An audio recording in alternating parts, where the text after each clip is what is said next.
Bia Kamal ka Nur Online TV channel te kon keler mjidit me breaking news ray which ka wulang kanti gwasadana che jang chi ka yeten ke shi ka benten na pan an wala shanga wal badak ka pay ngwar on kina dangro jen dangro diech rojen chalat gwasa me tuoka kejen tok tianga me jandana gore banyakon mi jiram mjidit ka Nur Online TV channel gore je eno jendere support ka chong kel ka Nur Online TV channel ko der subscribe ko der notification bell der je twany anyok gore je ba eno jen der share der ja gore pin ka kor ka micheler sheling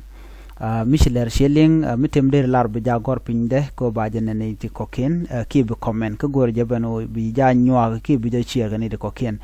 ban lera me ban je chulat ka do badan en che ben ka jere wicha ka ulang kanti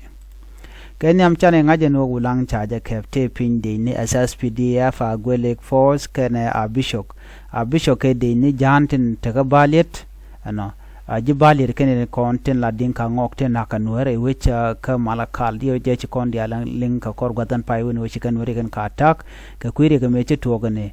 tega tok duel kelka ka misha nagne di shop ko wel ngwan ne tok ka ken dinka ngok ke balet ne konten taga balet no ten tieka wala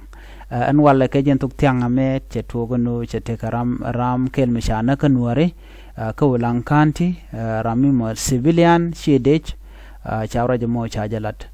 ani leba biya ler ko ken biya len linga tin ko lat ko den rewi ko lang duno jen leran yamna men nika ben jech SSPDF me chaja gwenyo doob ko be bere wich ko lang jen men jega nyam chikana lado chikara naka jen tok tianga me an biya te malban jegum radien bye